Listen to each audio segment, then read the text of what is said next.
안녕하세요. 꿈을 찾는 기획자 인사드립니다. 오늘은 이기주 작가의 저서인 말의 품격에 대해 이야기해 보겠습니다. 말에서 느껴지는 품격은 네 가지에서부터 쌓여간다고 합니다. 그럼 지금부터 말의 품격을 쌓아볼까요? 먼저 이청득심.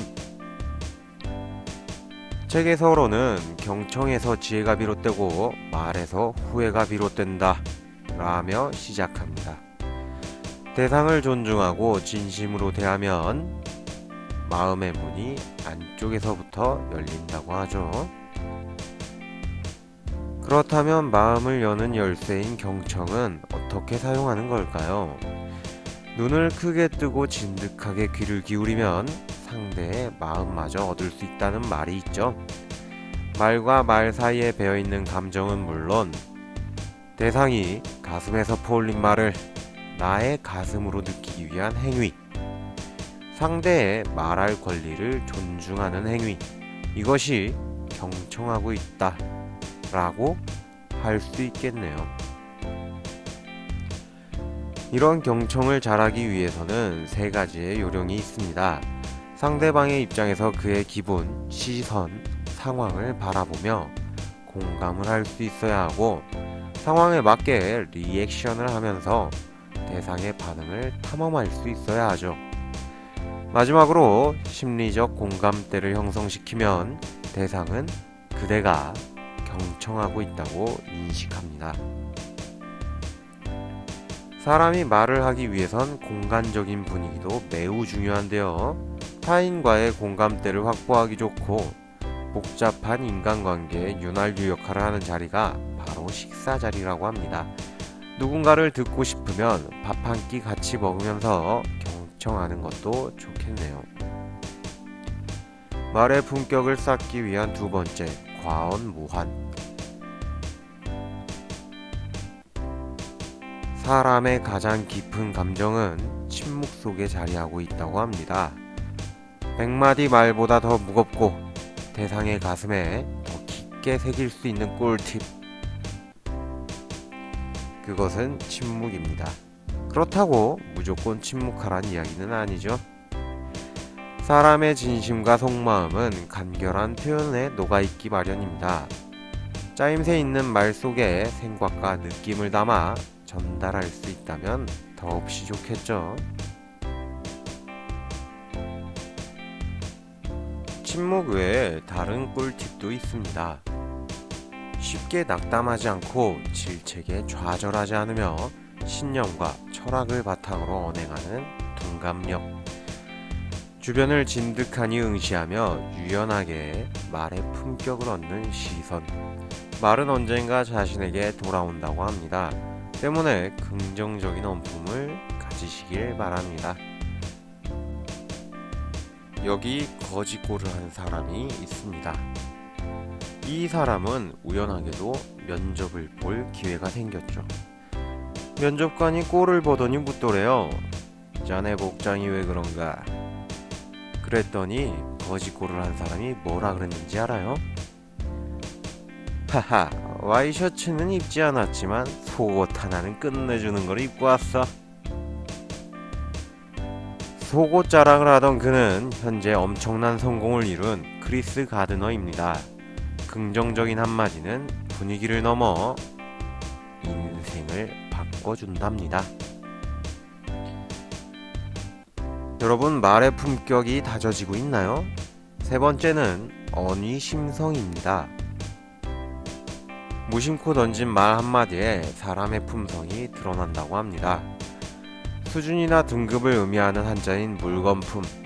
이 한자는 입구가 말이 쌓여서 형성된 한자입니다.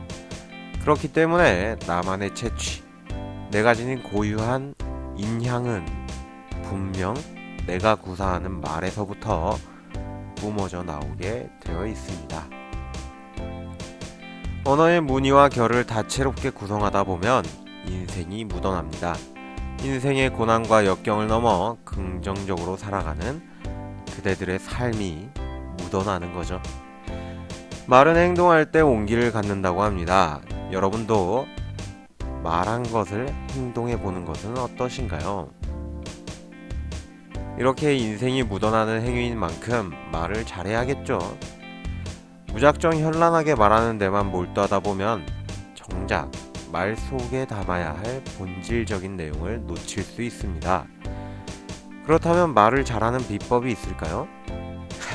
그런 건 없습니다. 그저 자신에게 어울리는 화법을 찾아 점검하고 가다듬으면 자연스럽게 말을 잘 하게 된답니다. 진심을 기술로 담기엔 아깝잖아요. 책에 이런 구절이 나옵니다. 관계에는 크고 작은 돌을 내려놓고 그것을 하나씩 밟아가며 이쪽에서 저쪽으로 차근차근 건너가야 한다. 관계를 쌓고 싶은 사람과 닿을 수 있게 소음이 아닌 언품으로 대화해 봅시다. 드디어 품격을 다질 수 있는 마지막입니다. 대언 담담. 한마디 말의 무게는 천금과 같으며 한마디 말이 사람을 다치게 하면 그 아픔은 칼로 베이는 것과 같다고 합니다. 대상이 알고 싶으면 한쪽으로만 강요하는 명령이 아닌 경청과 번뇌를 통해 질문을 해보는 것은 어떨까요? 사람은 저마다의 비밀 정원이 있습니다.